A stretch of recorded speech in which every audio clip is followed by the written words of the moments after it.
cases. The background music today is provided by the Relax Movement. Don't forget to visit my website. I'll pause. Planet Unidentified, where 2 more cases have been uploaded to the database. So, you can't see it. I keep clicking the wrong one. There we go. We've got the one with the red clip-on braces and the Made in Britain one. Take a look at the cases. Not much information is known about these 2 cases. I've done my research in the British newspaper archives, and there seems to be no record so far in the archives of the discovery of these bodies. So, no information that I can really pull other than what's from the Missing Persons Unit. But I have provided maps in both cases of the area where they were found, but it's not approximately where they were found. It's not bang on where they were found, it's just around and about. But it provides a little bit of extra context to a quick 1-minute case. So very quick reads if you want to go over to Planet Unidentified. There's a link in the description of this video. So let's get on to the story of Sadnra Anderson. Right, so this was Canine Forensics by Catherine Ramsland. So, hunting bodies. According to the authors of the Cadaver Dog Handbook, locating the remains of a missing person can be one of the biggest challenges a forensic investigator may face. Sometimes the death was particularly brutal. The discovered body is that of a child, or the victim has been missing a long time, and the remains are in bad condition. In fact, it was the presence of decomposition odour that led cadaver dogs in Philadelphia in August 2001 to the body of Kimberly Suzumsky, aged 36, a woman missing from her home 3 months earlier. She'd been wrapped in plastic and duct tape, buried under cinder blocks and cemented into a wall reinforced with steel bars. Nevertheless, some odour escaped, throwing suspicion on the estranged husband, who had done construction work in that building. The dogs gave the signal, the walls were torn down, and the body was located. Unlike trailing scent dogs that stick with an odour on the ground, cadaver dogs find the scent in the air as well. So that's quite interesting to note, that trailing scent dogs stick with odour on the ground rather than an odour that's present in the air. That's very interesting. Again, some of these articles I'm bringing up are years old, and it may be different now. There's quite a lot of old textbooks that I read, and that what's presented in those textbooks are no longer relevant nowadays as, say for instance, biometric textbooks. There's certain things like DNA testing that is now more well advanced than it used to be, and they're perfecting the science more and more, so it's ever evolving. And just like with any science, like using search dogs, that again is ever evolving. So interesting. Unlike trailing scent dogs that stick with odour on the ground, cadaver dogs find the scent in the air as well. The use of such dogs in police work began in 1974 for victims that had been buried in a forest. A dog was brought from Texas to New York for the task, and her first find, as documented in the Cadaver Handbook, was a college student buried under 4 feet of dirt. Now police agencies train dogs for this, and there are numerous volunteer search dog teams as well. We have a lot in the UK. There are plenty to go by. Sadnra Anderson from Central Michigan handled Eagle the dog in the Caparza case. Eagle was also featured on an episode of Unsolved Mysteries. Anyone remember that? I love Unsolved Mysteries. I didn't realise some of the cases were more recent than they were. They look so much older. There's every time you watch an episode, it's such a nostalgic feeling. in which he was taken to the home of Azizul Islam, a physician suspected of killing his wife. The woman went missing on December the 20th, 1999.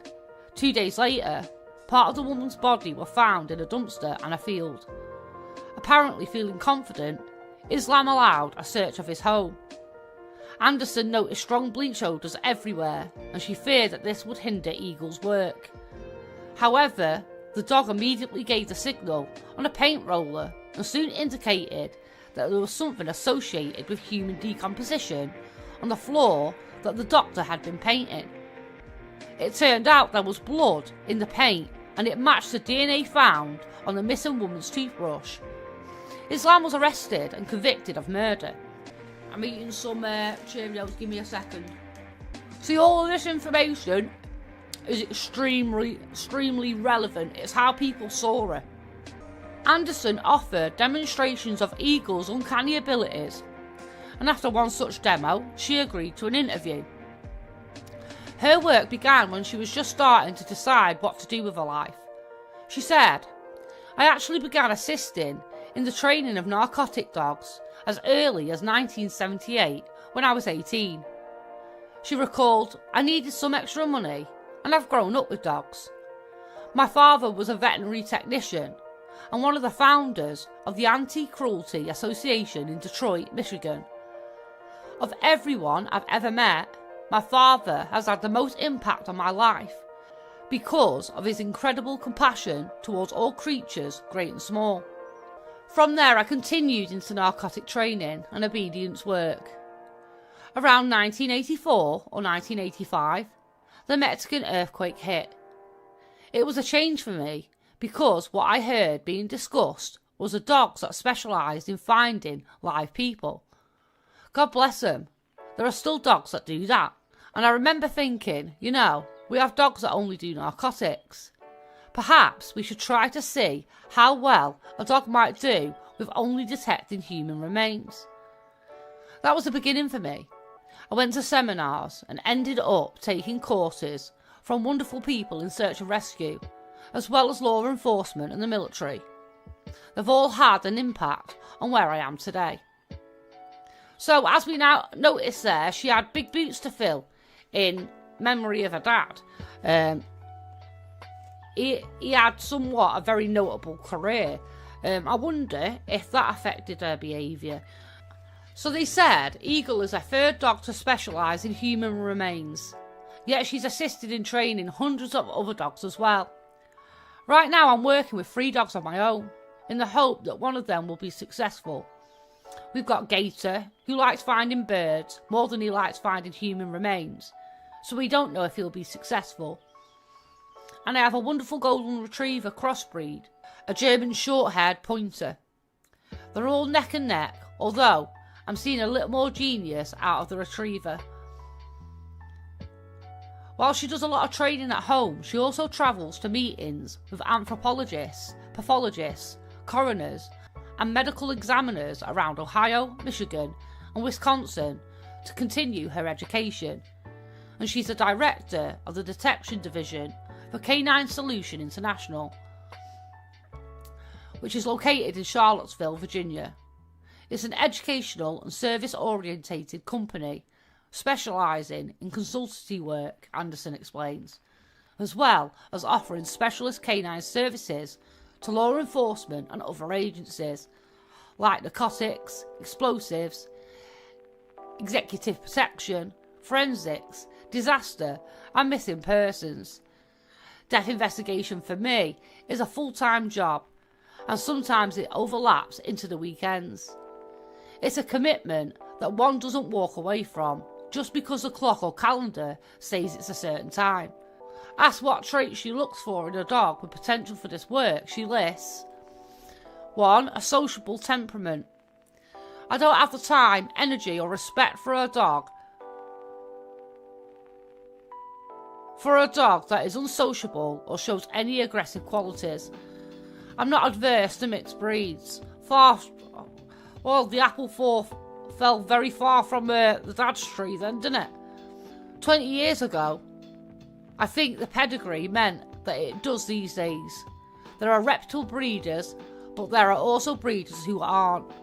The papers and the breeding do not make a dog a better search dog, which is still something that's considered nowadays.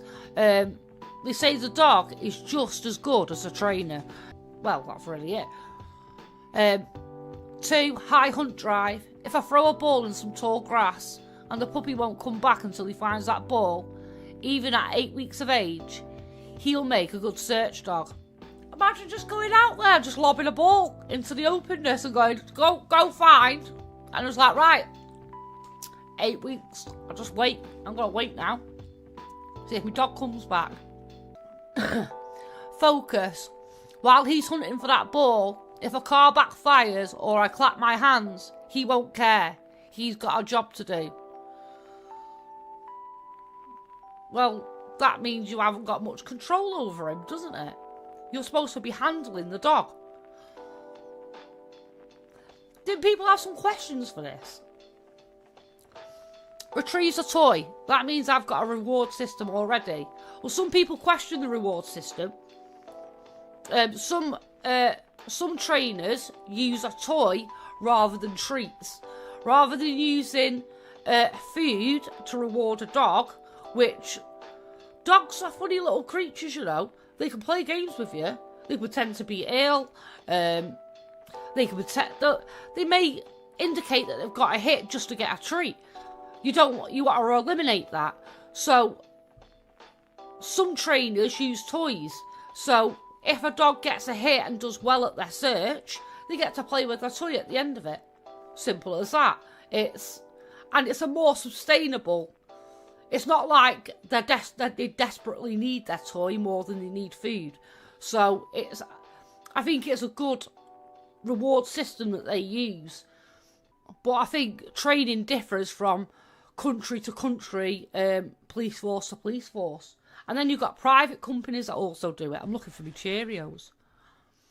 You've got private companies that also do it. So their methods may be completely unorthodox to what a police method is. That tells me that the dog has possessive qualities, and though I need to teach the dog to possess scent, it's a head start because he's already showing me that he has that quality. Methodical. I don't necessarily want a type A dog. I don't want the laziest dog. I don't like the dog that's hyperactive or goes into overdrive. Picky. I may choose a puppy that I notice is always sniffing around on the ground versus bouncing off the walls.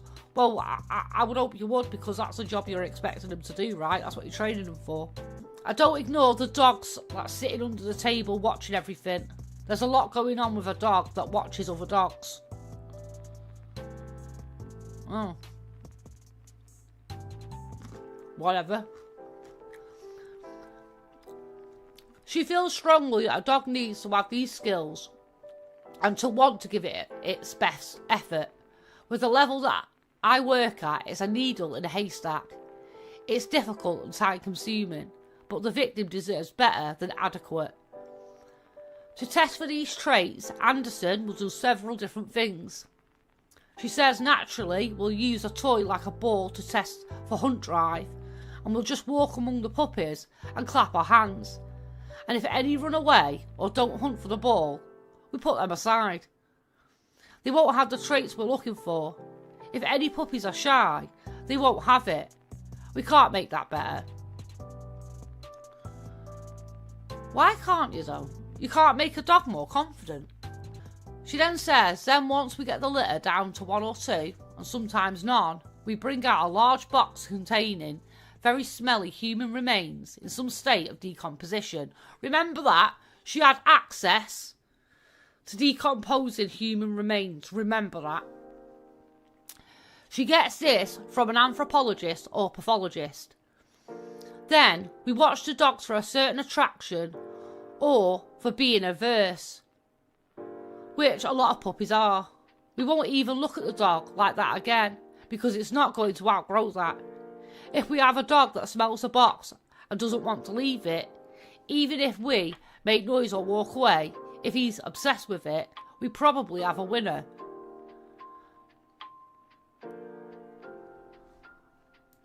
What a weird set of methods. Sorry, but that's weird. Like, you do it with a ball, then boom, human remains. Find that really, how she describes it, really ignorant. Asked her opinion of the use of synthetic cadaver scent that many trainers employ. She's dismissive. Get gone.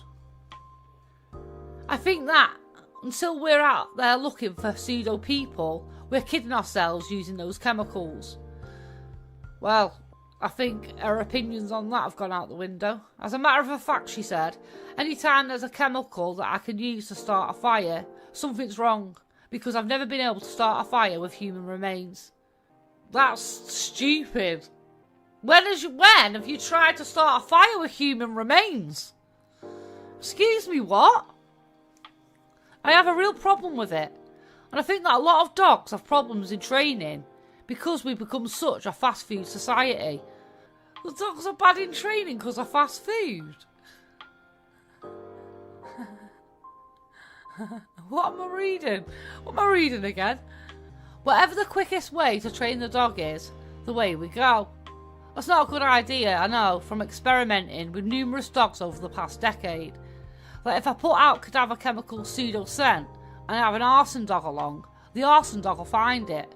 That tells me that something's very wrong. So she was out there discrediting arson dogs. Not good. I expect my dog to be human remains specialist, so the training programme and throughout our lives together, I'm not going to let him down by not being a specialist too. That means he will only detect human remains and not something else. Nothing else is satisfactory. People who use synthetic scents aren't ready to train a dog to this level, because you need to be able to work with highly educated forensic specialists that can assist you in all ways. If you aren't ready for that, then you need to do a lot more work to get there. The way she gets a dog to imprint on a specific type of scent is to fall back on the pavilion technique of association and reward. She said the puppies are in a crate. It's time to eat. 20 minutes before they're due to eat, we bring human remains out in a sterile paint container or jar and pull it in the crate. It doesn't take them long for them to associate that smell with getting fed. A reward system was actually based on food as well. I don't know. I don't know whether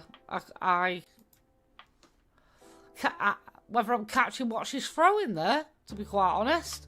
I don't think I've caught that ball. But then we get a new toy. It might be a towel or a squeaky ball. 10 or 20 minutes before we let them out to play with it, we bring out the scent. This will go on for about 6 or 7 months. Then we begin to teach them the search process. That means they have to hunt for it and then something good happens. How much human remains do you need to do that?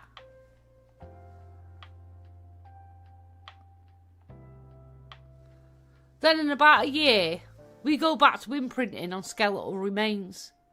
Then at 2.5, we start imprinting blood and trace evidence. That's it in a nutshell. It's a very basic procedure.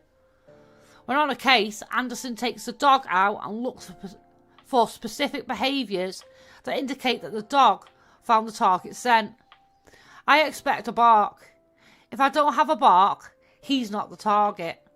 That's key to everything. Excitement levels dictate the strength of the odour. It's like a good hunting dog. A big bird excites a dog more than a small one. Dogs are honest creatures. Well, it's a shame about the handler. They can't contain their excitement if the smell's really good. Then there's also the ease with which he works on problem. If he goes into a room and within 2 minutes he can tell me there's a scent, I know there's probably a great deal of odour present. If he's working hard, then there's not a lot. With skeletal remains, because we teach the dog that they can only possess the scent and not the object. He'll go down, adopt a prone but alert position, and he knows he can't touch anything. So he has to go down because that's how he controls himself. Preservation of the remains is everything. So they have to be able to hold the point. But he's got the scent and there's the anticipation of what are we going to do now. Anderson said that the dogs are in constant training. I might come home at night from a job and go out and work for them for an hour. It's obsessive. There's no end.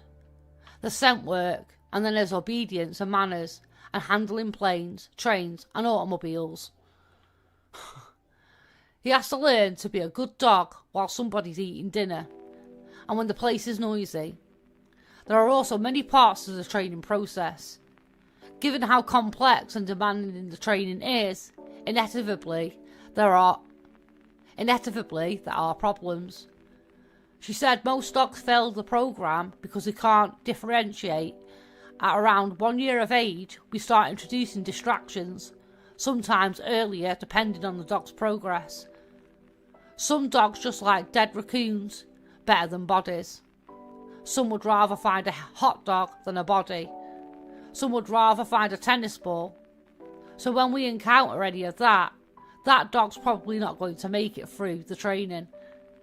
Usually if a dog's in the programme as long as 1.5 years, we know he's good to stay. And then there are the handlers. They too have to be trained. She says it can be difficult. A lot of them don't do it as a career. They do it because they're on search and rescue teams and they want to get called out with their dog once in a while. Yet I've met numerous passionate individuals who work very hard at it and are able to accomplish some very good work with their dogs. They're the kind of people who are willing to say the victim deserves better than adequate. If this dog... That's a bit of a nasty punch at part-time search and rescue, isn't it? Bloody hell, she had some gall. If this dog doesn't make the cut, I'll get another dog. At no time do we look at our partners as pets. We see them as friends and as working associates. We never own the nose. We share the nose. We translate. We're the communicators. We're the folks who are trying to transfer what the dog is telling us to the public at large. And we have to be very good at that. During training, some people clue the dog or give signals to point the dog in a certain direction. Do they now, Sadnra Anderson? Do they now? What gives you that idea? If a dog can be clued, Anderson says, it's already the wrong dog. If you have a dog that we call a deceiver, or a dog that is more into getting the toy or pleasing the handler than into hunting, you already have the wrong dog, and you need to find one that is honest, confident, and above all else, loves hunting and the odour of human remains.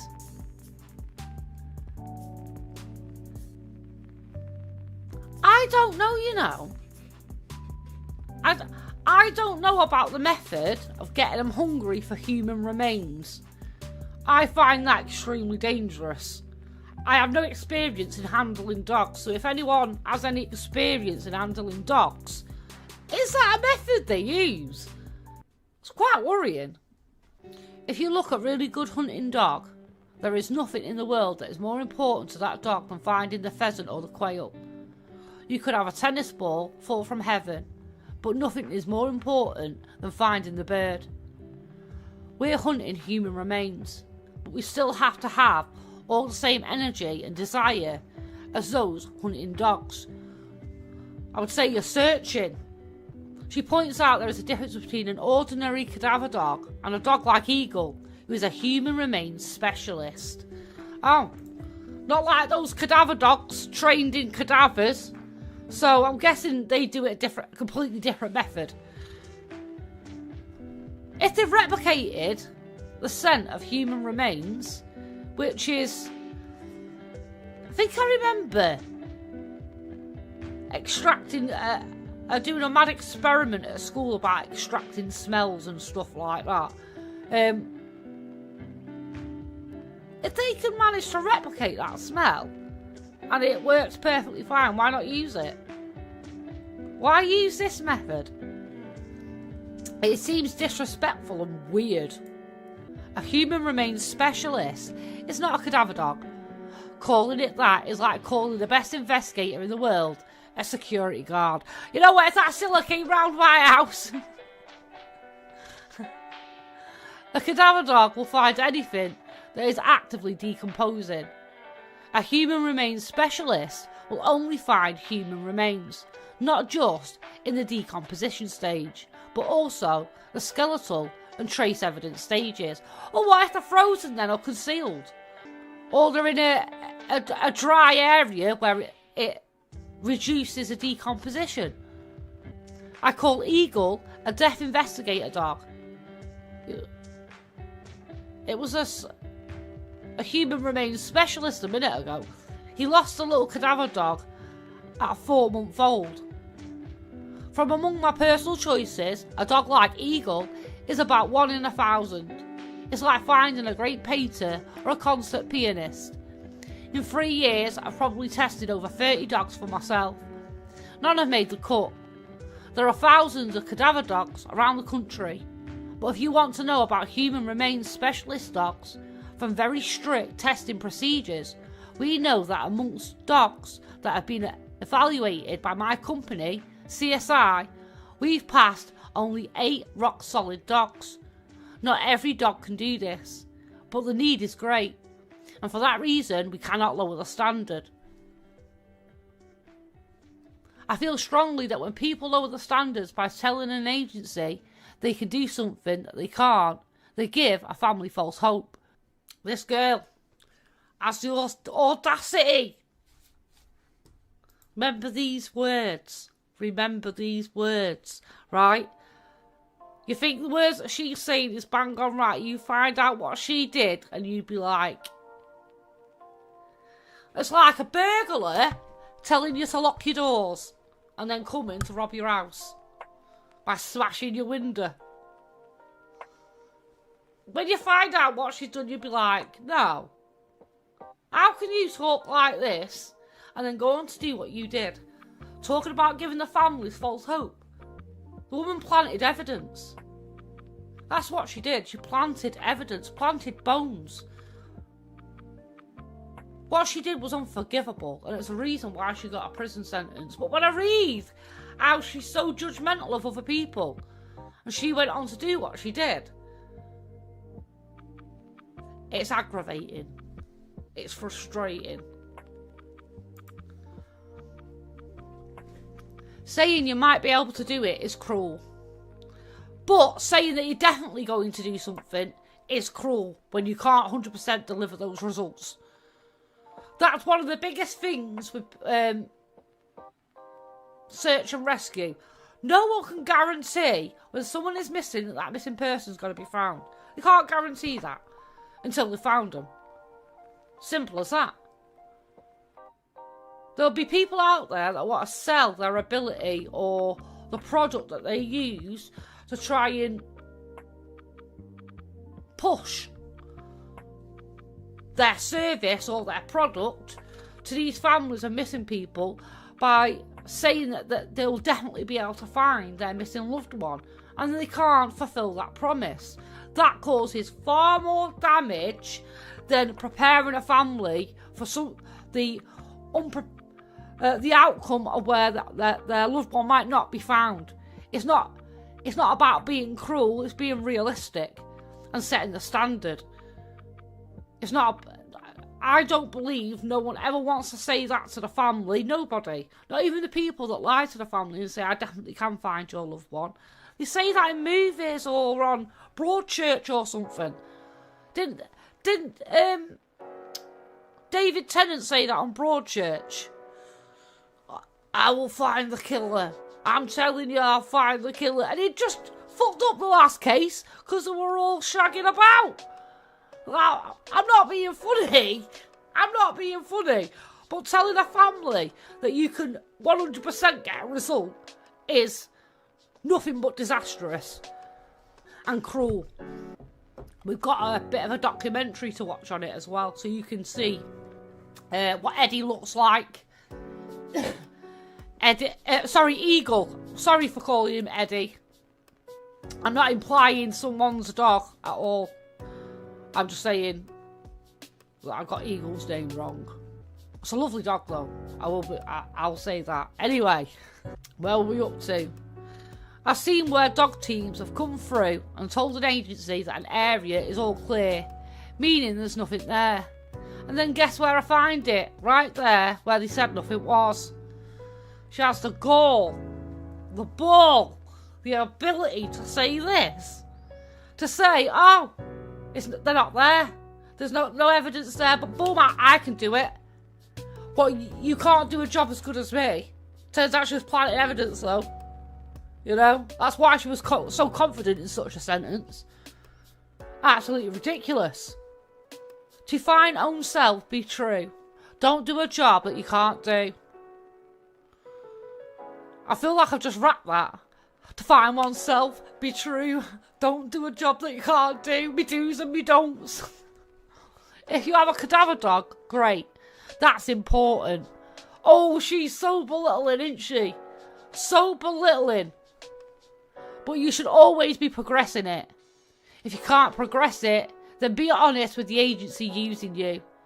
Many agencies are frustrated with dog teams because people have misrepresented themselves. Oh. She's calling out people for misrepresenting themselves when you've done it. I have yet to meet a forensic pathologist or anthropologist that anyone's going to kid. They're sharp, they know what they need, and they know what to look for. It's funny how she bigs up the people that she gets stuff off. You know, human remains. They're the ones that the only ones that are provided with the evidence that she planted at other crime scenes.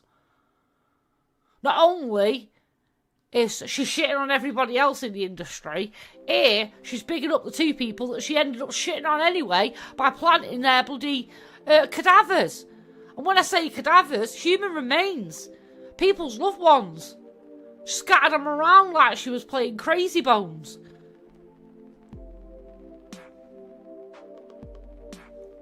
Showing me age there, ain't I? Anyone remember Crazy Bones? Oh. Sorry, but you could send me into a trance playing a game of Pogs or Crazy Bones. I got skilled at that shindig. There was one girl that was always better than me. And every now and then I'd win one, I'd feel like a queen. She says Eagle has been on the job for over 8 years. So it was an old dog at that time. We've done probably close to 1,000 cases. And last year alone, we did 177. The numbers, her success rate was so high that she was topping her field for any numbers coming in. That she was sought after, her and this dog. His first case, when he was just 10 months old, was finding a drowning victim in Michigan's Muskegon River. So we've heard again, although, get yourself a big bottle of salt and throw it at any information that she may provide, because it's a load of shit. She claims to have a dog that searched through water. We have seen there are people that claim that their dogs search through water. At one stage, when John Preston was doing his shindig, only a couple of years prior to this, like we're talking, 3 years prior to this, they were saying it was a pseudoscience that dogs can search through water. But yet, to this day and age, they still use that service. I think it was a science that just needed a bit more perfection. And I think it lands a little bit more credence to John Preston's story. Whereas there were some issues in the way he was handling. There was no set procedures. And dog training needed to be perfected. It needed to come down to a certain procedure. They had to do certain things in a certain manner to ensure it satisfies the court that this evidence was gathered respectfully, and to ensure it wasn't contaminated. That there are now those standards. And I think, sadly, John Preston genuinely believed in the work that he did. That I genuinely read his story and I think that's really, really sad, actually. He's passed away now.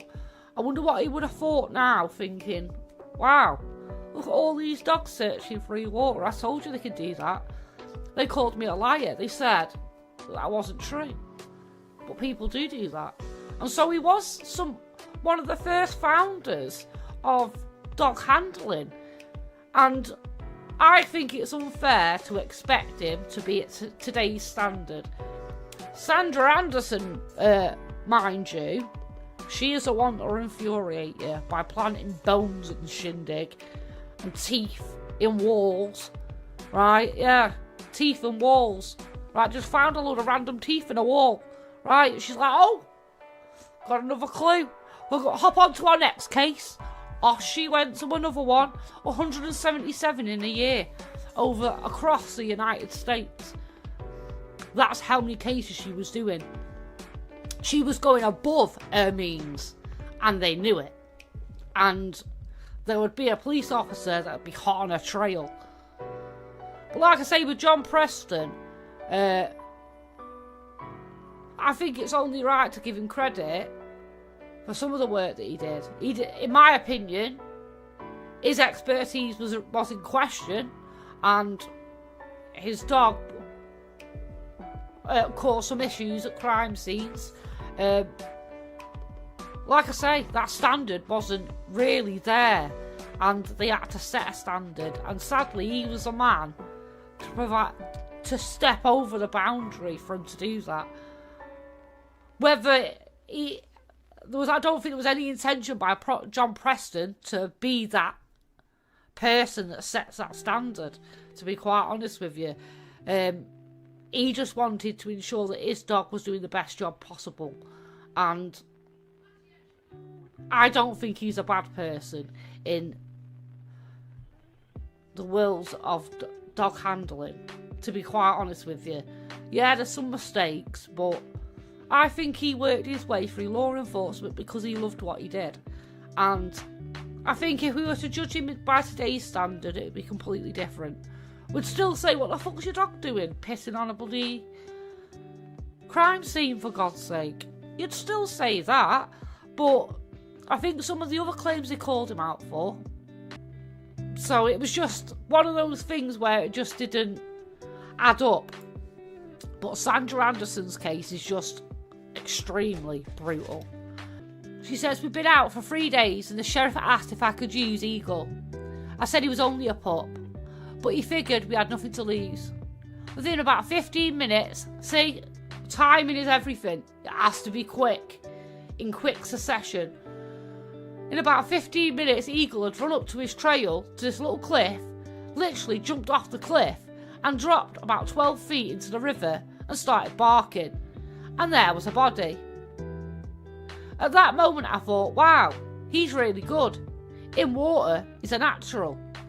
But wasn't that caused some injuries to the body? This dog just randomly jumping in the river. Must have been terrifying to see, but she's like, oh, my dog's a good one. When asked to explain how a dog can scent a body in water, Anderson said, we have to remember that oils from the body come to the surface. As it decomposes, there's a great deal of odour that comes up, and at some point the decomposition gases began to rise. If there's been a stabbing, we even have blood odour. Her most difficult case, and the only one in her recollection that she has not solved, was a case of a missing girl in Michigan. She says it's going on the 5th summer now, and I still have not found a body. That's why it's the hardest. It plagues me. I've never discovered any clues. If I even find one clue, or a suspicion, I consider it a good case.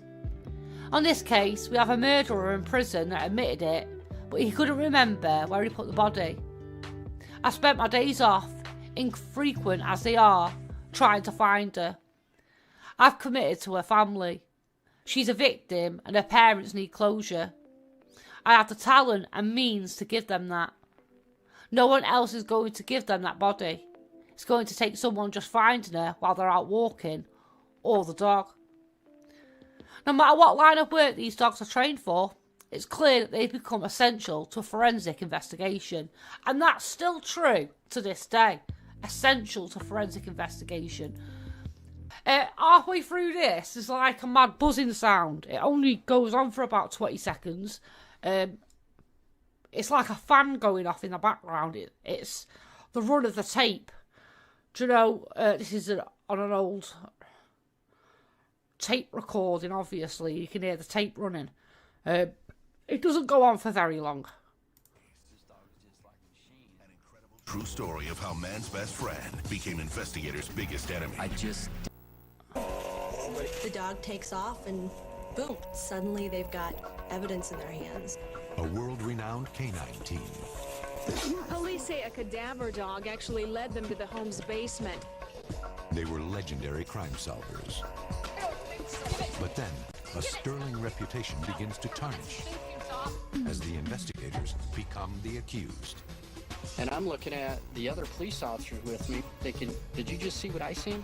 You go through this, wow, if this is true, this is extremely problematic. This, ladies and gentlemen, is a story of Sadnra Anderson and Eagle. That nearly sounded fucking sick. An Eagle. I said it again. Eagle. Her cadaver search dog specialist thing.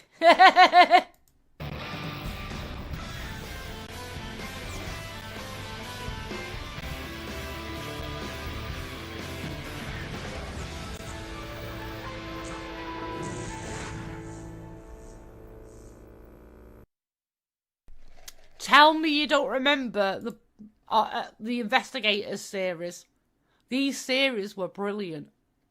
I want more of these. Give me more. Bam! There it is. Eagle, touch. Here's another one. Sadnra Anderson is this really famous dog handler who has this wonder dog that can solve any case. Right there. It's in here, obviously. Yeah, this is all blood. She was able to go into these cases that were just... Notice at the beginning there, how she does a lot of plot pointing. And she was on about giving clues to dogs. Really how famous, pointy dog she is. handler who has this wonder dog that can solve any case. Right there. It's in here, obviously. Yeah, this is all blood. She was able to go into these cases that were just thought to be unsolvable. She would 9 times out of 10 find evidence at a crime scene. You had this sort of the wow factor. You know, look at this. Wow, this dog is just like a machine. Bam, bam, bam. It's just almost paranormal. On the case is one of the world's best when it comes to finding bodies. This time they'll have help from one of the best search teams in the country. She spanned the globe, everywhere from Pennsylvania on 9/11 to Bosnia to Panama to Wisconsin. If you needed someone to close your case, Sadnra was the person to turn to, and Eagle was the dog. Sadnra Anderson and her cadaver dog Eagle seemed to be the stuff of legend. In 1994, Anderson, a dog handler in So it opens a point of why people need to be criticised, right? I know I'm one to talk for not being able to take criticism, right? I get that.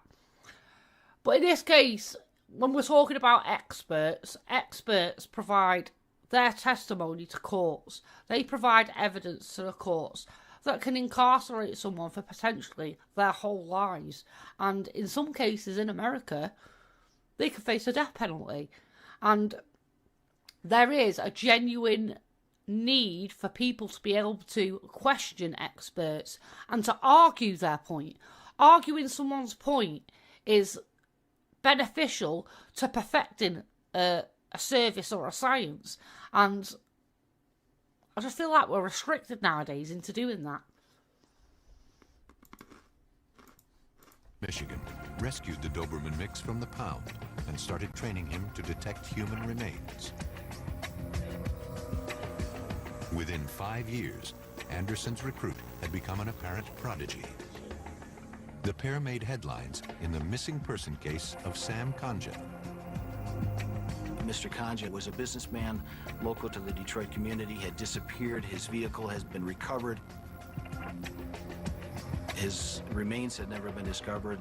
She did find some bones and some fragments. Incredibly, Eagle discovered 9 tiny bone shards in a creek bed under 2 feet of mud. For a family seeking closure, here was... How are bones producing oils? How are these tiny little molecule bones, as small as a bloody, smaller than a Cheerio bit, right? Because I'm eating them. How are these providing a scent in water? Find that extremely difficult.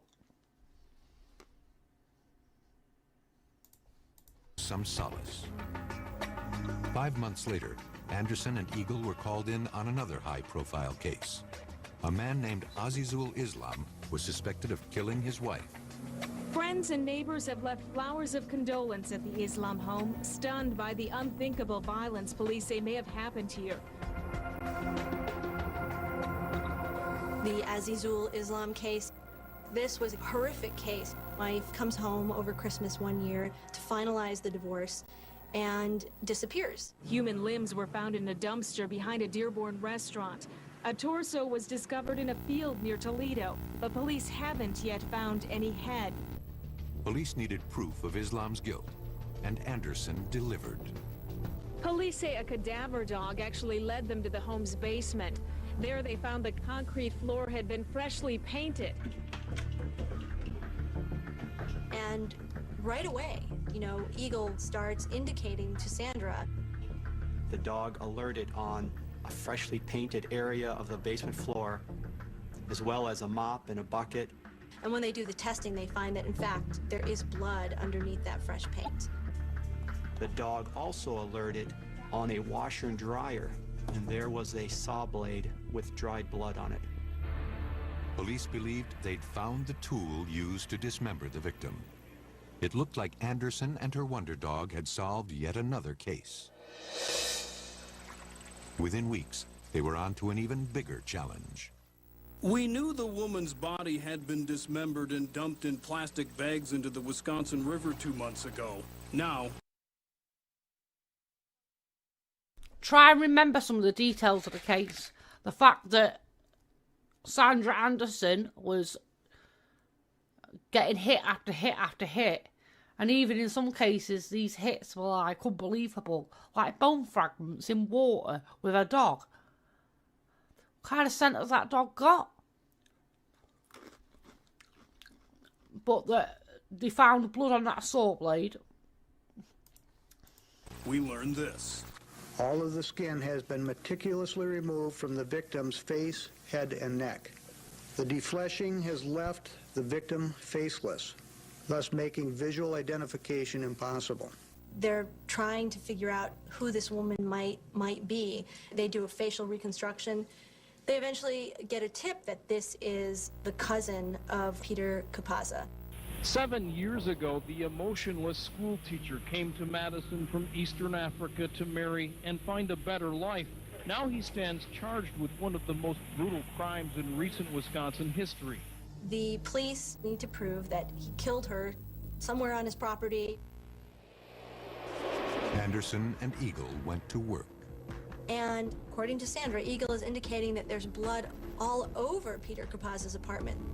The scene appeared clean, but according to Anderson, the dog sensed traces of blood on Kupaza's doorknobs, in his bathroom, and on knives and a cutting board in his kitchen.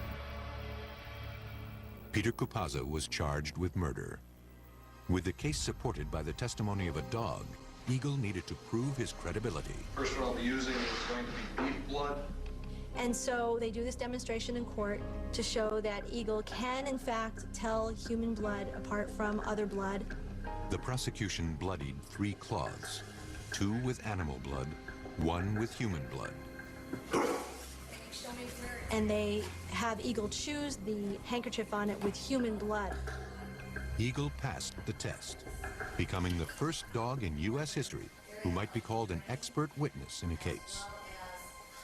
His testimony helped seal the defendant's fate. We, the jury, find the defendant, Peter T. Kupaza, guilty of first-degree intentional homicide. That's your circle, gentlemen. I'm going to reward the dog. Winter 2000. The Dream Team took on a new challenge, archaeology. And at the end of... So she had something that no one else had. She had a dog that was an expert witness in court. That gave her the leverage above everybody else and bragging rights, basically. And she used them extensively until it came back to bite her, coincidentally. Of the day, Eagle has found a new resting place for the remains of French settlers who died more than 200 years ago. In southern Michigan, at a newly cleared construction site, bones began to turn up. Eagle helped to redesignate the grounds as an historic site by finding the graves of dozens of settlers. Archaeology magazine declared Eagle the only dog in the world certified for ancient human remains detection. The article caught the attention of the Panamanian Truth Commission, a group dedicated to uncovering Manuel Noriega's alleged atrocities. For a reported $100,000, they invited Anderson to join in their effort. She and Eagle did not disappoint. It's blood. Look at this is blood. Just get a bad There's blood. There's blood. There it is again. Wow. 5 hits in this room. Touch. Sandy created a storm of publicity. Blood. It's blood. Look at this is blood. Just get a bad There's blood. There's blood. Look at how she's touching that blood as well. Actually with her fingers. Let's get that back up. Blood. Look at this is Actually physically touches it. Contaminating the scene anyway. blood. Just get a bad There's blood. There's blood. There it is again. Wow. No gloves on. Touch. Sandy created a storm of publicity. Every day, pretty much, we were there. There was an article in the paper what Eagle had done. And there was even talk about the Panamanian government producing a postage stamp with Eagle's image on it. She starts finding bone fragments, all over the countryside. Touch. Yeah, okay. The dog starts barking or alerting that there is something in the wall. And the law enforcement people are saying, well, what could we possibly find? Sandra pushes and they tear down the wall. Behind. What's behind the wall, people? What's in the wall? Is it a whole body? What could it be? The wall, a shocking discovery. Teeth. Human teeth. Teeth, just random teeth in a wall. Anderson and her dog were now international Why? heroes, showered with acclaim. There was talk of launching a foundation named after Eagle, even a feature film. It seemed dog and handler could do no wrong. But then they hit a snag. The DNA results came in on the bloody saw from the Azizul Islam murder case, and they weren't She should have saw that coming. what anyone expected. The blood on the floor was the victim's blood. The blood on the saw blade was not the victim's. So it was one of those great big red herring question marks of whose blood is on this saw blade. The prosecution went to trial without the saw blade Eagle had found, and still scored a life sentence. But questions remain. Had Islam killed a second victim, or was Eagle's key discovery not what it appeared?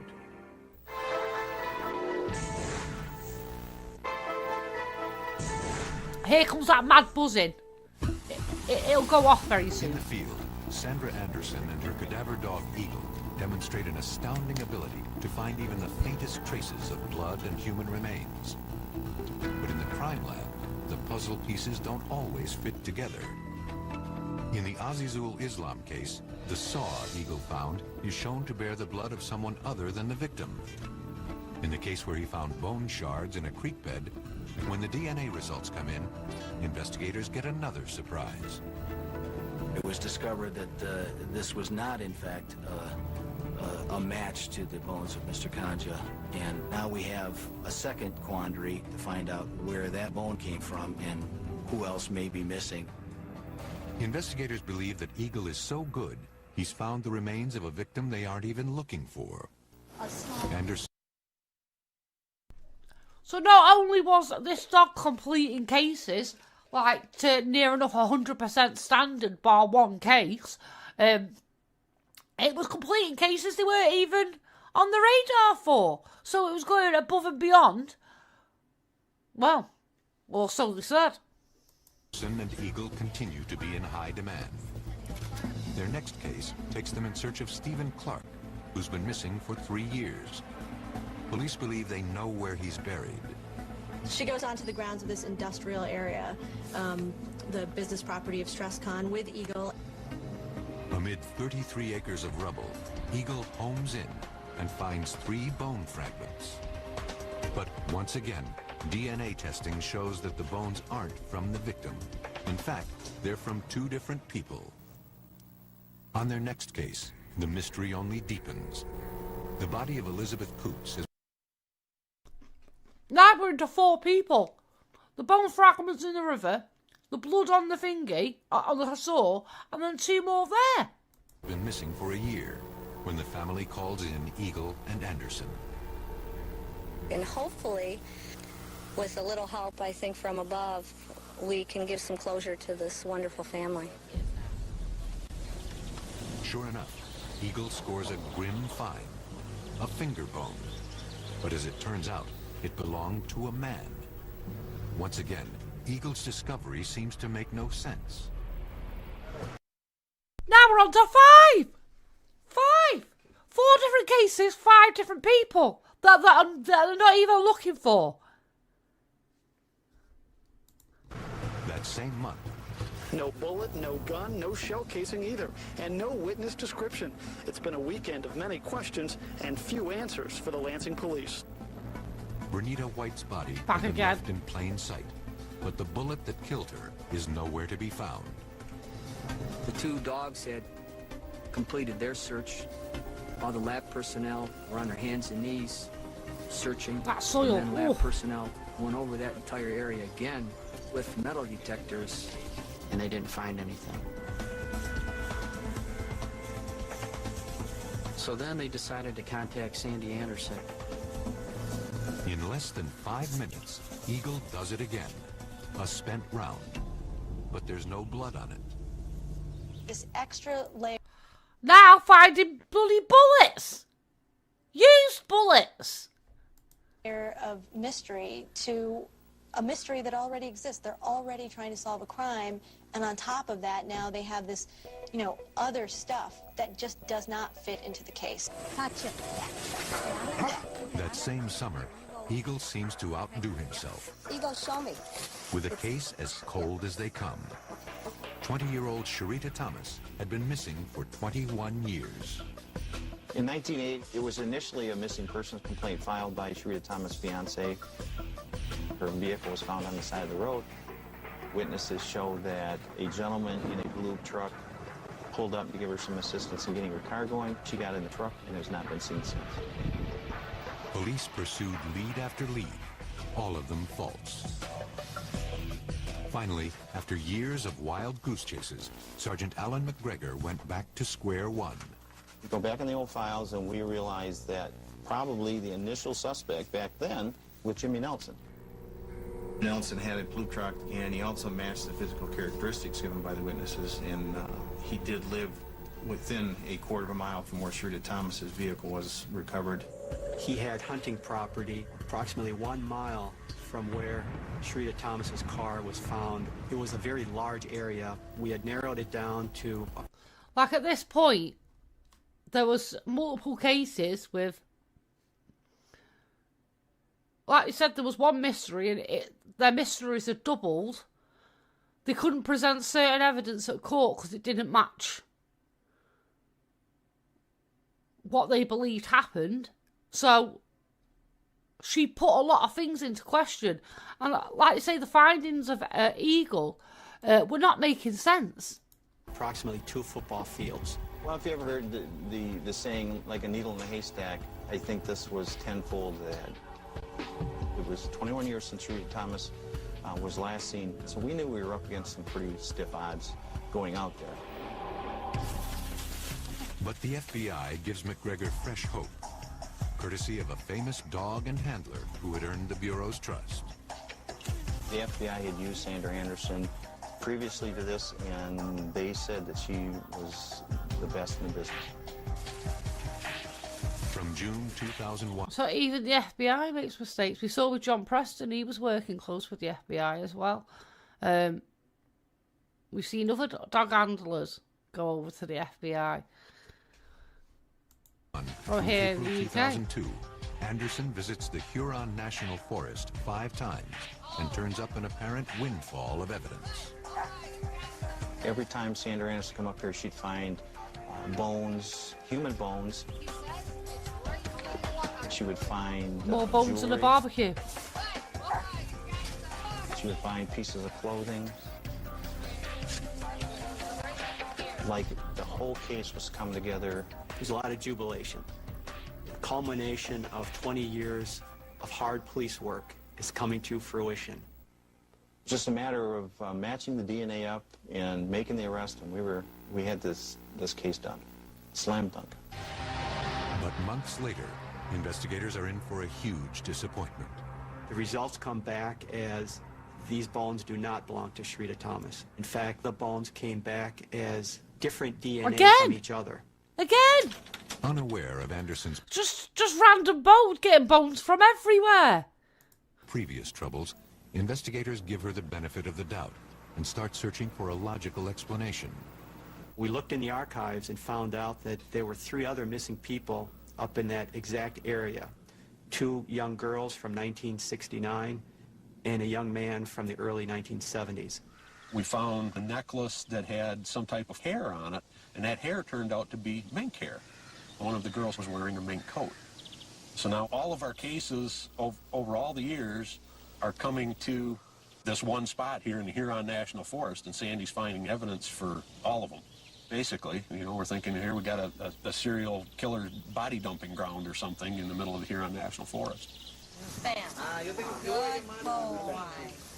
It sounded to me like Sadnra Anderson wasn't satisfied. She didn't have that big case that was providing the drama.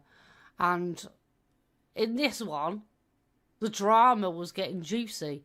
It seems like they were resolving a number of disappearances at once. But again, all these results come into question.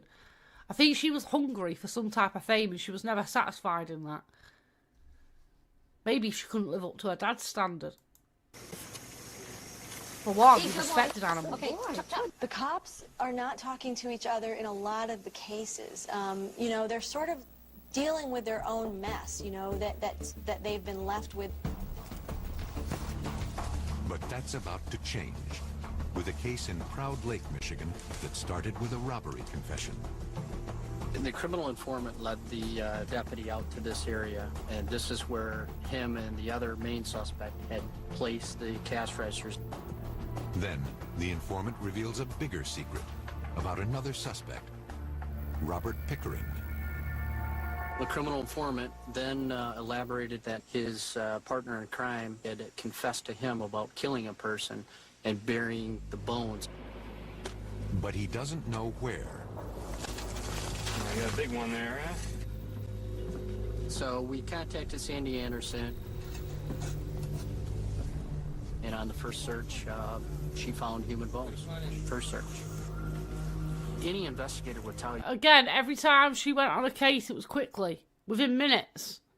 Like, they were like, wow, first search. First thing she did, boom, got a result. Especially she was in a impressing cold everybody. case, when someone is able to provide you with a new lead, it's very uplifting. It's a good feeling because it doesn't happen often. Over 2 searches, Eagle discovers more than 20 bones. I think we found something. When Anderson is too busy for a 3rd search, the state police canine unit is called in. Rick Hitu and his partner combed the same grounds as Eagle had and didn't find a clue. So her work had begun to undermine the work of a public service. Where do we see that happening? Where has that story been mirrored before? only she can find things that the police can't find. They're not good enough at finding any of these people. Even search and rescue can't do the job properly. Only Sadnra Anderson. Only the expert. Remember, she's an expert. It was a sore spot. You go out and you work and you work and you work for hours, come up with nothing. And Miss Anderson would go out in the woods or a place that I know was searched several times and find an item within a matter of minutes. In fact, he too had just come off of the Bernita White case when Anderson found that spent round. For her to come in that amount of time and find something that a short time, I just didn't buy it. And that's why we finally decided when Sergeant Nutt was working a case that we would give him the heads up. You know, I understood what they were telling me. They were saying, hey, we don't think that, you know, she's on the up and up, and to watch Sandy on the next search. Weeks later, Anderson would return to Proud Lake. And this time, Nutt was not going to let her out of his sight. And this time, Nutt was not going to let her out of his sight. He wasn't going to let her out of his sight. The investigators. Bones of contention. I love that title. Absolutely love it. Law enforcement around the country considered Sadnra Anderson and her dog Eagle to be crime-fighting heroes. But investigators in Michigan started taking a closer look. They had suspicions of her ability to locate things subsequent to their very thorough searches for some time. Miss Anderson was clearly of the opinion that there was professional jealousy there. One of the first times I met Sadnra Anderson, she brought up the point that her dog has this high success rate, much higher than the state police, and therefore the state police dog handlers don't like her. Challenging Anderson is going to be an uphill battle for State Trooper Matt Nutt. On Anderson's third search at Proud Lake, it's his turn for a discovery. Her dog had indicated in this area possible human remains.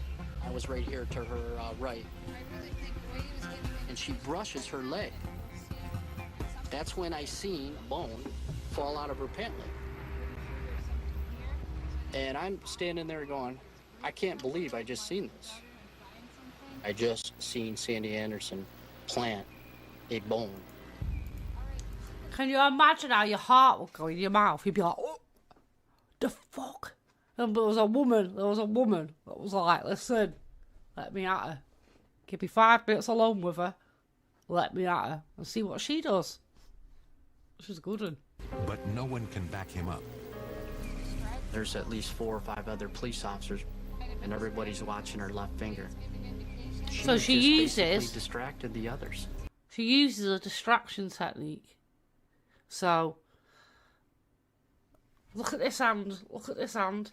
This one's like planting evidence while you're looking at this hand. This one's doing other shindig and distracting you.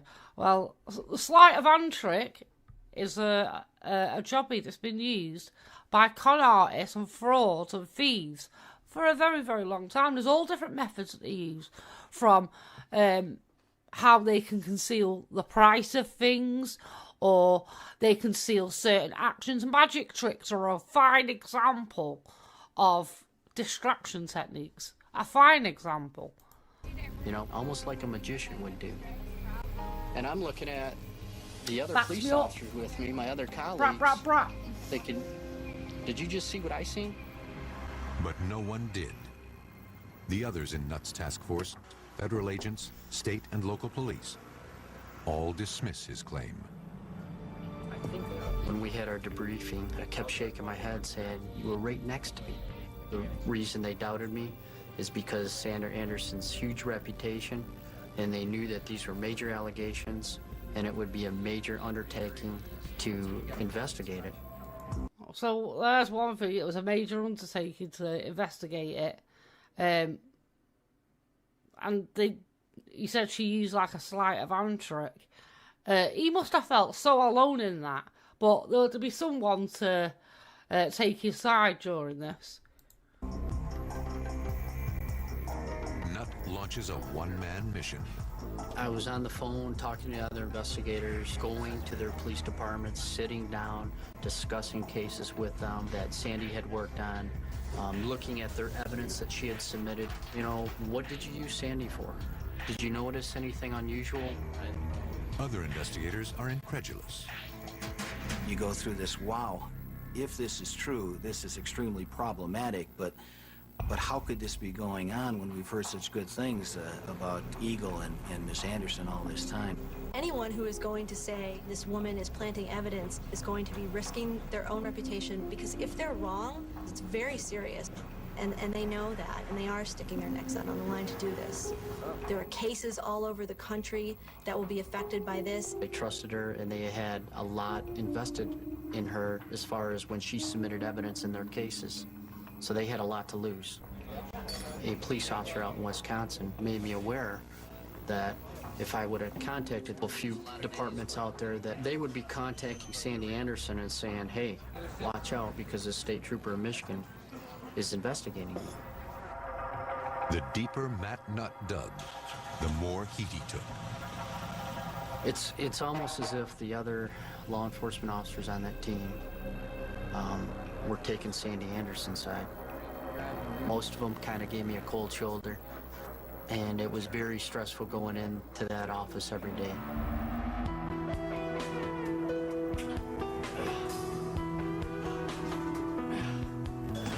And she was planting this evidence, and it was destroying people's careers and their credibility. And this, it was destroying his mental health as well. He was like, how can no one have seen what I've seen? I know what I've seen, and it's serious. We can't keep using her. And he wasn't getting the proof that he needed. But his perseverance will eventually pull off. And again, it's one of those things that we still need in society. Is someone that will question someone's ability and persevere with those questions and have the ability to go through those questions and to confirm whether their claims are as true as they say they are. It was personal. She was claiming to find people within 5 minutes. Well, have you thought about a polygraph? And I said, well, yeah, no problem. And he goes, no. I'm not talking about for Sandy. I'm talking about for you. So it went against his credibility, like I said. It was a shock to me. It was horrible. He looked at my report and he went, oh, this is that bone caper deal? But Nutt refuses to give up. Over 3.5 nerve-wracking months, he puts together a case history on Anderson. This file in my hand, it is with no question the most important investigation that I've worked on in my 13 years in law enforcement. It really lays out a pattern of Sadnra Anderson's activity. The bullet she found in the Bernita White case was not a match. They don't find any blood, they don't find any tissue, and there's no markings on the round. The round did not go through Bernita White. It wasn't used to kill her. The Robert Pickering case turns out to be bogus altogether. The suspect passed a polygraph. We dropped our homicide charges against him. Kanja, Stresscon, Coots. In case after case, investigators are left with bones by the dozens, but none of them relevant to the case. I didn't come across one case and where the evidence was found to be that of a victim or found to be of value in investigation. So the hits after hits after hits she was getting were hits for something other than what she was actually looking for. So the bone fragments in the river were by somebody else altogether. The blood on the saw, wait till you find where that's from, right? But all this evidence was from another place, and it would soon become apparent that Sadnra Anderson was a fucking fraud, right? And a poor dog was being used to continue her fraud. And what she did was ultimately disgraceful. The story gets even stranger in Panama. None of the bones were good matches with the person that should have been in a location. These are fragments of Caucasians. They're not fragments of Hispanics. Bone fragments that belong to one person that were scattered hundreds of miles apart across the country. In Nebraska and Wisconsin, archaeologists... So they started to connect up these fragments as being from one singular person. How do the fragments of a bone end up in walls in a river across America? And they were like, well, the one thing that's dominating the sequence of events here is the fact that Sadnra Anderson and a pesky bloody dog, Eagle, were in on the case, and they were the ones that found him. Coincidence? Start to question whether Anderson actually discovered historic remains. One probe reveals that sites she marked as ancient burial grounds are only inches deep before the soil hits bedrock. Nutt's investigation is finally paying off. I talked to our lab director. Which would indicate that the soil on top is it's accumulated over a number of years, and as that soil has hit that bedrock basically means it's rock all the way down. And so this few inches of layer was accumulated by the trees and the growth that eventually covered the bedrock, but it wasn't ancient. She took the step of notifying all our state police labs that Sandy was under investigation. An alert goes out to forensic scientists throughout Michigan, but at least one is skeptical. I read the email. I thought to myself, they probably just don't understand this canine handler's methodology. And after I read it, I deleted it. It didn't faze me. I just thought people don't understand her process. In April 2002, Patchen is invited to join in a now desperate effort to find the remains of Sharita Thomas. We would be working with a canine and a handler, and lo and behold, it ended up being Sandy Anderson and her dog Eagle. Hopes are riding higher than ever on Anderson and Eagle. Photo shoots with the dog and everything. Anderson know how high the stakes are for her as well.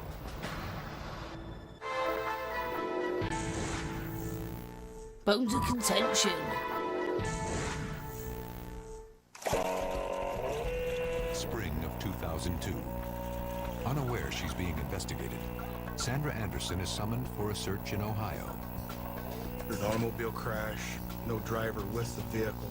They put divers into the water. Couldn't find the body.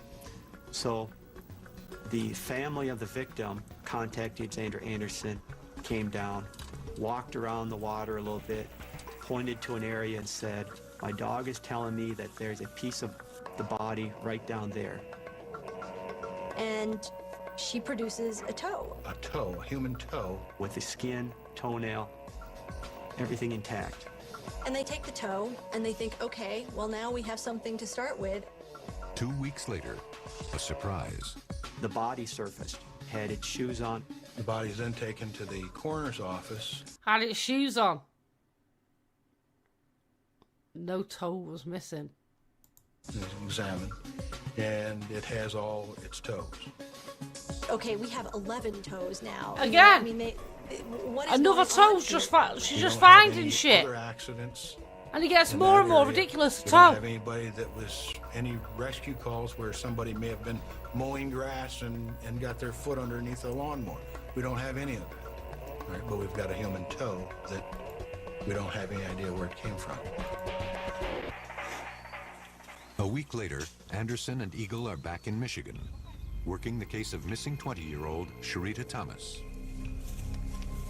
I was actually down on my hands and knees, and there were no bones there to be found. And a week later, Anderson and Eagle are back in Michigan, working the case of missing 20-year-old Sharita Thomas.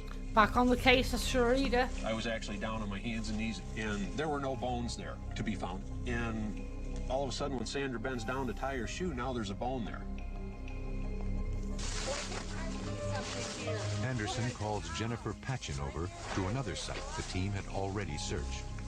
She didn't know how good we'd well we had done that and how confident I was in myself and you that we went through that and right, that we didn't miss anything. Because this was that area that we basically took it right back down to the bare ground.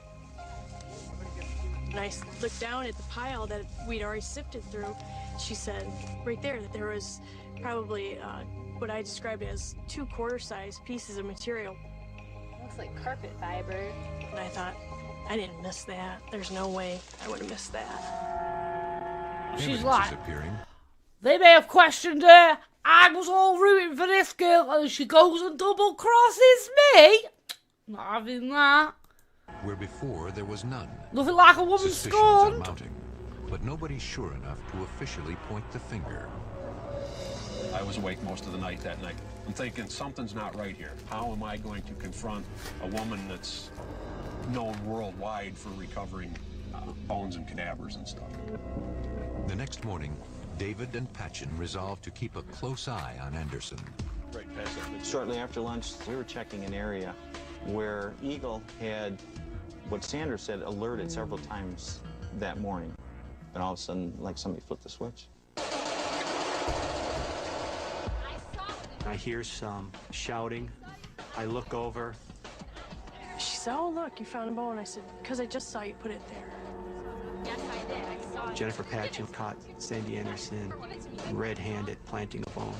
It was actually almost a wrestling match between the two for the bone. So she grabbed her hand as she was going, she took it out of her boot. Help over here. Hurry up. Help. Your mind's in a whirlwind. Wait, what happened? One crime scene becomes another. April 18th, 2002. Sandra Anderson is arrested and charged with planting false evidence. Sandra was basically astonished.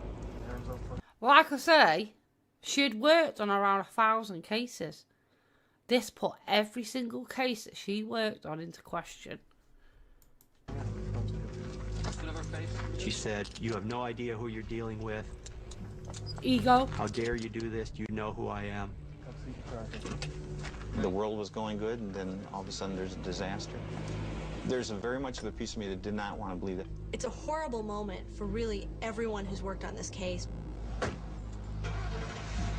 20 years of work, you know, the family's emotions, justice for this woman, all of that is just evaporating, you know, in this forest in northern Michigan. Sandra came, you know, that day. She came into the arena right at the height of her game, and she left in handcuffs. Accusations abound, but the proof is slim. It's up to the FBI to prove that the renowned crime solver is actually a fraud.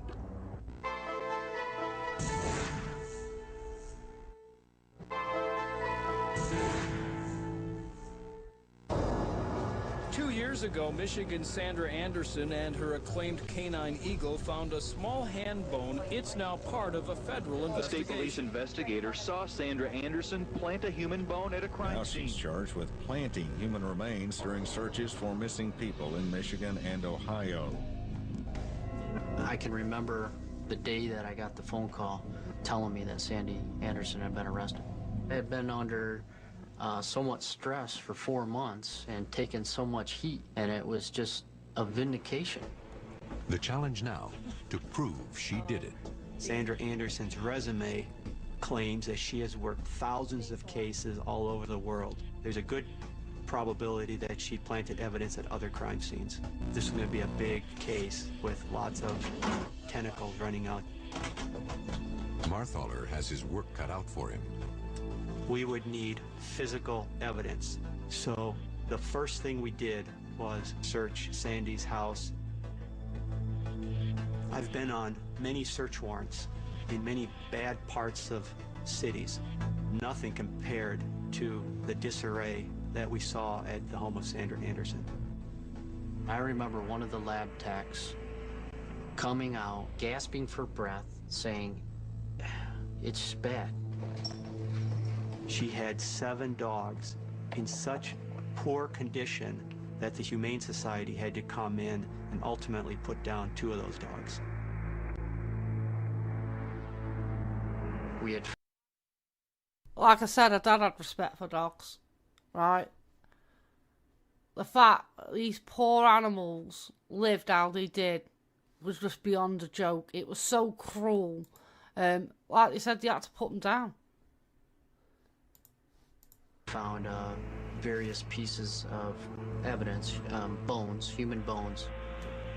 Bones in a drawer, or bones buried under clothing.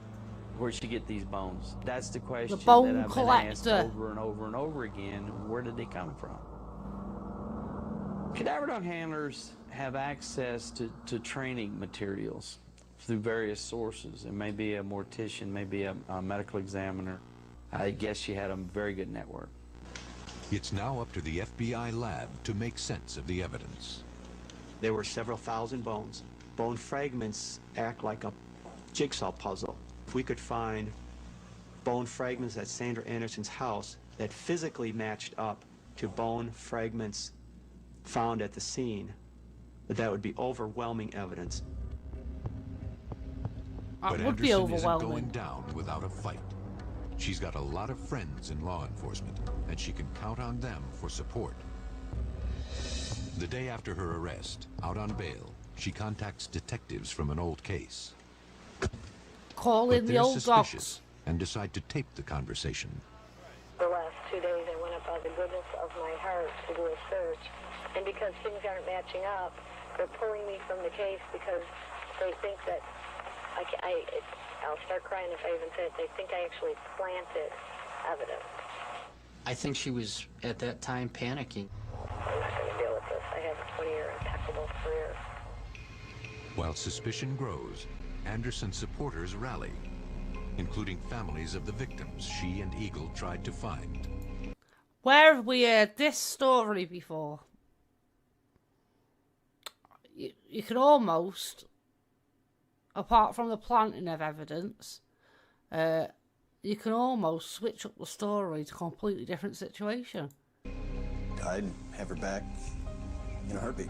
All this controversy came up and she hasn't come back, and that's the only reason I feel betrayed. Like many, they continue to believe in Anderson because she represents hope, even if she did plant the bone. These were people who said that she was being framed by either law enforcement or other handlers who were just jealous of her success. Sandy had a lot of supporters in the cadaver dog community that stuck with her because they believed that the law enforcement had it out for Sandy. Marthaler widens his investigation.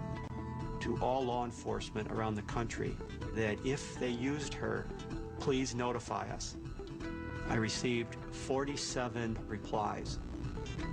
47 agencies now finally step forward to compare notes. The big thing that the shit hit FBI the wanted fan. to find out is whether I there's did. anybody in jail based on evidence that Sadnra Anderson found. There may be evidence now inadmissible. There may be verdicts that could be overturned. Dave Marthaler needs to know just how much damage did Anderson do. You know, near 1,000 cases, he had to go through them to figure out whether, one, they were a candidate for her evidence affecting a sentence or an outcome of the case, but not just that, actually proving that as well. It's a mammoth task.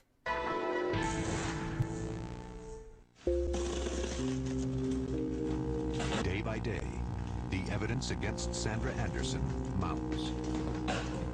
The true unsung heroes of this whole thing are the lab technicians. This was one of the largest cases like it that they've ever worked on. They were able to take bones that Sadnra Anderson found at Proud Lake Recreation Area and match those based on color and texture and the wearing of the bone to bones found in Sadnra Anderson's house. They were able to match bone fragments from Sadnra Anderson's friends in Virginia to bone fragments found in Panama. And these three fragments fit together perfectly like a jigsaw puzzle. A small bone fragment found in Sandra Anderson's basement physically matched bones that were found at Stresscon, that industrial site in Bay City. A small bone fragment found in Sandra Anderson's basement physically matched bones that were found at Stresscon, that industrial site in Bay City. It gets better. In her pocket of the pants that she was wearing when she was arrested were very unique blood-stained fibers that were the same as fibers found on evidence that was collected, and the same identical fibers were found in her residence. As for the blood-stained saw found in Azizul Islam's basement, the FBI finally finds out whose blood was on the blade. It belongs to Anderson herself. And what about the mystery of the 11th toe? One of the people that we spoke to told us that Sandra Anderson had a friend in Louisiana. And KTBS 3 News has learned an investigation into where those remains came from has led to the home of Captain Kerry Foster, head of the fire department search and rescue team. The FBI agents opened a freezer in the garage, found human arms, legs, and a foot with a big toe missing off the foot. How creepy is this getting? How creepy is that? They're searching these properties, and in drawers and freezers there's bones and feet with toes missing that match up to the other crime scenes. It was a perfect match. Disrespectful. In November 2003, those are all people dies of heart disease. 3 months later, with her trial approaching, Anderson still denies the charges. It wasn't until the forensics was able to be put in front of her, DNA results, hair analysis, and all the other lab work, did she finally realize that the case was rock solid, airtight, and she ultimately confessed to having planted evidence at crime scenes. On March 10th, 2004, 5 days before her trial, she negotiates a plea bargain. She admits to falsifying a material fact, obstructing justice, and making false representations and statements. Sandy Anderson was served 21 months in a federal prison for planting evidence at crime scenes. But at her sentencing, she made a request to U.S. District Judge Patrick Duggan that her imprisonment be postponed until November 15th. She told the judge she needed to take care of her mother, who was to undergo cancer surgery this week. Yeah. But it appears Anderson was lying. The mother did not need Sandra's help. Who would have thought she would have lied about her mother having cancer as well? You know, would you have thought someone that had stooped to the levels of planting evidence in missing persons cases and murder cases would lie about their mother having cancer? Well, I don't think there's any line she would have bloody cross. And in fact, according to court documents, the mother tells the judge that her daughter is a pathological liar. She was lying from the beginning, and she lied right at the end. Ultimately, Anderson is sentenced to less than 2 years in prison and fined $14,500. As long as she alerts authorities during probation, she'll be entitled to work crime scenes once she's free. And that day is quickly approaching. Peter Kupaza is not as lucky. The case against him took stock in Anderson's claim that she found blood in his apartment. That testimony helped put him in prison for life. Despite that, he's lost his appeal for a new trial. Azizul Islam also appealed, based on the false evidence Anderson planted in his basement. He lost as well. Yes. Whoa. Beautiful. Oh my God. Wow. What is this? Wow, that's a bone of the foot. As word spreads of Anderson's crimes, how many other cases might now end up back in court? More. So we got 3 or 4 or 5. Looks like skull maybe. Skull maybe. How many more of her astounding discoveries will turn out to be false evidence? There it is again. Wow. 5 hits in this room. In some cases, her evidence may have sent innocent people to jail, and in other cases may overturn the convictions of people who the police feel are guilty. Eagle touch. That's why, like, projects like the Innocent Project were so valuable, and still are very valuable. You know, this woman tried to rewrite history with some of her findings, and she sent people on a wild goose chase, false claims, false promises, and just lies. It's in here, obviously. There was a huge potential there that she put innocent people away. Here, go under his paw. Now, go. The last thing you ever want to do in any kind of criminal investigation is potentially arrest an innocent person and get them convicted and incarcerated. The sanctity of a crime scene is very, very important. Somebody's life or someone's liberty may be hanging in the balance based on what we find. So whenever there's a breach, we take it very seriously. Well, why did Sandy do this? I'm befuddled. I can't come up with anything logical. Sandy Anderson's motivation was strictly attention, media attention. She savored the attention Hungry she was for the getting media. from Hungry not only for the media, fame. but from law enforcement. When we went into her house on the search warrant, she had a lot of front page articles from various newspapers on her wall. I think it was some display that shindig on their websites, like badges of honour. Some sort of high for her. But from what She we've even says learned herself- about missing persons cases, is the public only know part of the story. What happens behind closed doors in a police investigation is a completely different story. What happens within the search, again, is another different story. Well, in some cases. The ones that we argue, like the ones in regards to Nicola Bulley, there's so much behind the scenes that happened that it becomes an everlasting argument. To the court, I lost track of why I was offering my services. It was a need to have people think that she was the best in the world.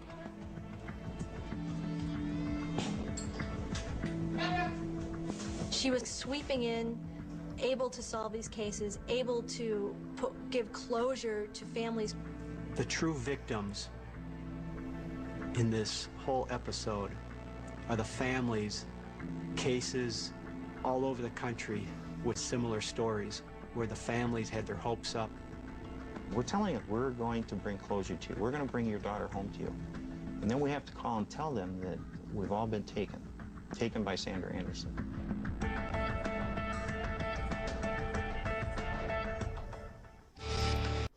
It must have been devastating for the officers involved in that case, having to contact those family members and said, you know, the expert that claims to have found bone fragments where your daughter disappeared, well, she's just admitted to planting evidence. How devastated would you be, one, as a parent? I don't think you can actually truly imagine the devastation of that. But then, as an officer that trusted in that process, they must have felt stupid and like they had been conned. Because that's what I would feel like. The fact that she pled guilty. What she's doing now, I don't know. Whether Sadnra Anderson is now working within search and rescue or with the police or FBI, well, I doubt that, to be honest with you. Or whether she's doing it privately, I don't know.